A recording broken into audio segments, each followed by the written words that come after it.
Hello दोस्तों, राधे राधे। कैसे हो आप सभी? आशा करती हूँ आप सभी अच्छे होंगे, स्वस्थ होंगे और मस्त होंगे। तो दोस्तों, आप सभी की दुआओं से मैं भी अच्छी हूँ, लेकिन थोड़ी सी मेरी तबीयत ख़राब हो रही है, जिसके कारण मैं आप सभी के साथ ब्लॉग नहीं ला पा रही हूँ। तो आप सभी से माफ़ी चाहती हूँ दोस्तों।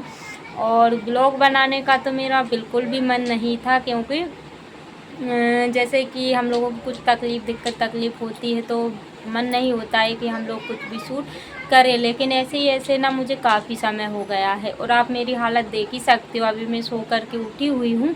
मतलब ये समझिए कि ना तो मेरा काम में मन लग रहा है कि मैं कोई काम करूँ। मतलब ऐसा समझिए, इतना बुरा हाल हो गया है कि मैं क्या ही बताऊँ दोस्तों। जब से मुझे टाइफाइड हुआ है ना, तभी से मतलब बहुत वीकनेस हो गई है। और वैसे तो मेरी तबीयत ख़राब रहती थी ही, लेकिन अब ना बहुत ज़्यादा ही रहने लगी, क्योंकि मैं कुछ काम कर ही नहीं पा रही हूँ। जैसे ही कुछ काम करती हूँ ना ज़्यादा, तो मेरे पेट में ना दर्द होने लगता है। और अभी लाइट चली गई है, तो सोचा कि चलो आप लोगों के साथ शेयर करते हैं। और यहाँ पे ना लाइट चली गई है, तो अंधेरा लग गया है, आप सभी इग्नोर करिएगा। और आप लोग देख ही सकते हैं मेरी हालत दोस्तों। मतलब इतने से दिनों में ना इतनी वीकनेस हो गई है कि मैं क्या ही बताऊँ मैं। मतलब ये सोचिए कि मैं ज़्यादा देर खड़े भी नहीं रह पा रही हूँ, ना ही कुछ भारी वाले काम कर पा रही हूँ। बस ऐसा मन होता है बस बिस्तर पे पड़े रहो, क्योंकि मतलब वीकनेस इतनी ज़्यादा हो गई है। और जैसे ही मेरे पेट में दर्द रहता है ना, तो इंसानों को ये लगता है कि मैं नाटक बना रही हूँ, खास करके ससुराल में। तो मायके में तो ऐसा नहीं लगता है, क्योंकि ससुराल में सभी को ऐसा लगता है कि मैं मन से कर रही हूँ, नाटक बना रही हूँ। क्योंकि आप ही बताइए कि अगर किसी को तकलीफ़ होती है तो मतलब काम तकलीफ़ रहने के बाद में काम करो तब भी दिक्कत, ना करो तब भी दिक्कत। तो भाई मेरा हाल है। अगर जैसे मैं काम करती हूँ तो लोगों को ये लगता है काम तो अच्छे से कर रही है, अगर इसको तकलीफ़ होती तो ये बिस्तर पे पड़ जाती। और अगर मैं बिस्तर पे होती हूँ तब भी लोगों को तकलीफ़ होती है। मतलब जीना हराम करके रखा है लोगों ने। तो बस वही आज मेरा मन थोड़ा हल्का हो जाएगा, आप लोगों के साथ शेयर करूँगी, क्योंकि ब्लॉग बनाने का तो मेरा बिल्कुल भी मन नहीं हो रहा है कि मैं ब्लॉग वगैरह कुछ भी बनाऊँ। तो मैं आप सभी को साथ जो मतलब वाईटी पे मैं आई थी ना, उससे पहले की जो भी मेरी स्थिति थी वो आज मैंने आप लोगों के साथ शेयर की है। और जैसे ही मेरी छोटी वाली बेटी हुई ना, जैसे ही मेरी डिलीवरी हुई, तो जैसे अगर किसी की डिलीवरी होती है ना दोस्तों, तो उसको मतलब देखा जाता है, उस पर ध्यान दिया जाता है। लेकिन मेरे साथ ऐसा नहीं हुआ। मतलब 8 घंटे तक मैं ऐसे ही पड़ी रही, मुझे अच्छे से याद है। बस मेरे सामने घड़ी थी और मैं थी और मेरी बेटी थी बस।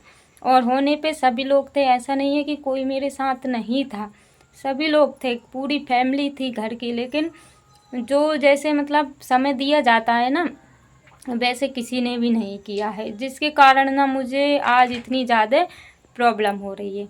मुझे 5 साल पूरे हो गए हैं इस प्रॉब्लम से संघर्ष करते हुए। मतलब मैं अपने घर का भी काम करती हूँ, बच्चों को भी संभालती हूँ, और अपना जो भी मतलब दुखी मतलब जो भी मुझे बीमारी है उसका भी मैं फेस करती हूँ। तो सोचा कि चलो आप लोगों के साथ शेयर कर लेते हैं, थोड़ा सा मन हल्का हो जाएगा।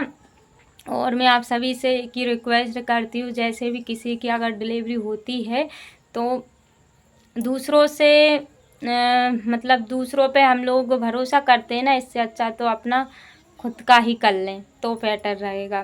तो मैंने ये बहुत बड़ी गलती की हुई है कि मैंने दूसरों पर भरोसा किया है, तो जिसकी मतलब आज तक मुझे भोगना पड़ रहा है। तो मैं आप सभी को दिखा रही हूँ कि मैंने तब मतलब जब से मेरी डिलीवरी हुई ना, तब से मैंने अभी तक कितना इलाज कराया हुआ है, लेकिन उसमें ना कुछ भी नहीं आ रहा है। उसमें कुछ भी नहीं आ रहा है। सारी जितनी भी मेरी सोनोग्राफी हुई है वो नॉर्मल आ रही है, जो भी कुछ कराया है वो सब नॉर्मल आ रहा है। बस थोड़ा बहुत इन्फेक्शन बता देते हैं और बस। और जब भी मुझे पेट में दर्द रहता है ना, तो मुझे ऐसा लगता है कि जैसे कि सूजन आ गई हो, और मतलब नसें सारी पेट की जो रहती है ना वो खिंचाती है। अब मुझे दर्द होता है तो वो मुझे पता है ना। मैं मतलब ऐसा सोचती हूँ कि ना तो आप लोग समझ पाएंगे, क्योंकि जिसको दर्द होता है ना वो ही समझ सकता है कि किसको कैसा दर्द हो रहा है। तो बस वही मेरे साथ हो रहा है। तो आप लोगों से एक ये आशा लगाए बैठी हुई हूँ दोस्तों, ताकि मैं अपने पैरों पर खुद खड़ी हो पाऊँ। मतलब दूसरों के हाथ पाँव ना जोड़ूँ मैं। दूसरों के भरोसे रहते हैं ना तो ऐसे ही हाल होता है। लेकिन मैं भी एक औरत हूँ, एक औरत क्या कर सकती हूँ, कुछ भी नहीं कर सकती है। और जब भी मैं मतलब वो दिन याद करती हूँ ना तो मेरी आंखों में से आंसू आ जाता है। तो भगवान ना करे कि किसी के साथ ऐसा हो जो मेरे साथ हुआ है। और दोस्तों यहाँ पे मुझे वॉइस म्यूट करना पड़ा क्योंकि बच्चे लोग ना मस्ती कर रहे थे। और ये देखिए यहाँ पे मैं आप सभी को अपनी रिपोर्ट दिखा रही हूँ, जो कि मैंने 2 साल पहले कराई हुई थी, यानी कि मेरी डिलीवरी हुई थी ना उसके बाद ही कराई हुई थी। तो ये देखिए ये मेरा नाम रहा।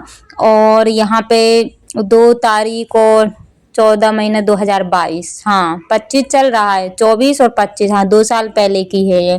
तो मतलब उससे पहले भी मेरा ट्रीटमेंट चल रहा था, जब मेरी डिलीवरी हुई थी ना तभी से। तो ये आखिरी वाली है जहाँ मतलब लास्ट टाइम तक मेरा ट्रीटमेंट चला। तो ये देखिए ये इतना कुछ दवाई गोली जो भी कुछ पेन किलर वगैरह ताकत की शीशी वगैरह जो भी कुछ लिखा हुआ था ना वो इस पर्चे में है। और यहाँ पे ये सोनोग्राफी की रिपोर्ट रही जो कि नॉर्मल आई हुई है।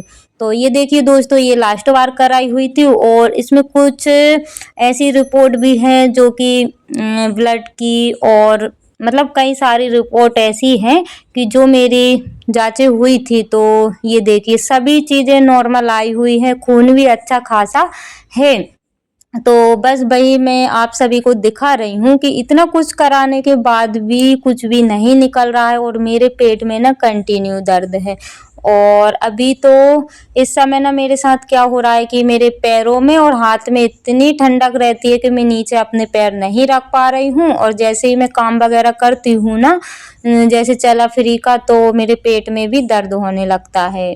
तो यहाँ पे ये देखिए यहाँ पे ये भी नॉर्मल आई हुई है। मतलब जो भी जांचें डॉक्टर ने लिखी हुई थी वो सारी ही करा ली गई है। तो मुझे एक बात समझ में नहीं आ रही है कि ऐसा क्या हुआ है कि जो मुझे मतलब इतनी दिक्कत मुसीबत हो रही है। और यहाँ पे ये रही दूसरे हॉस्पिटल का पर्चा।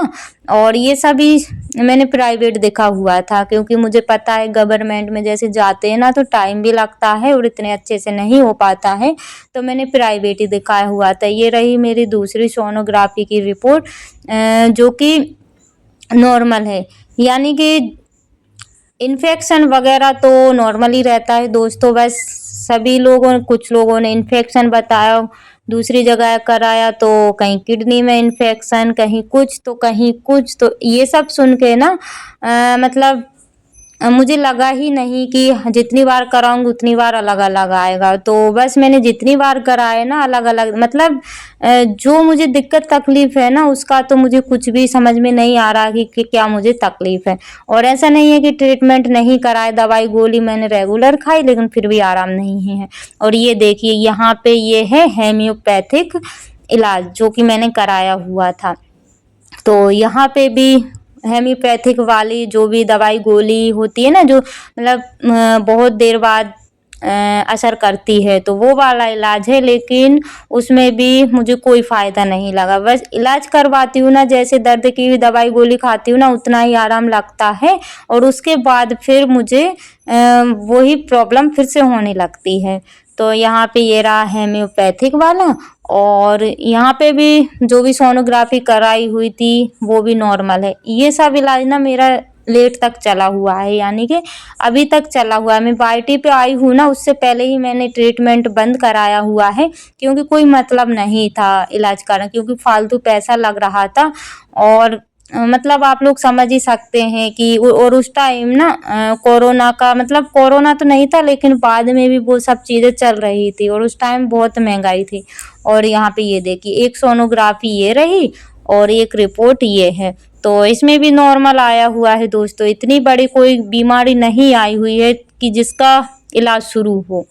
तो बस दोस्तों मैं तो इलाज करा करा के थक चुकी हूँ। अगर आप सभी के पास कोई घरेलू नुस्खा हो या फिर कोई इलाज हो तो प्लीज़ मुझे बताइएगा, क्योंकि मैं बहुत परेशान हो गई हूँ। क्योंकि मुझे तकलीफ़ होती है ना, तो मैं भारी वाले काम नहीं कर पाती हूँ और ये दुःख मैं किसके साथ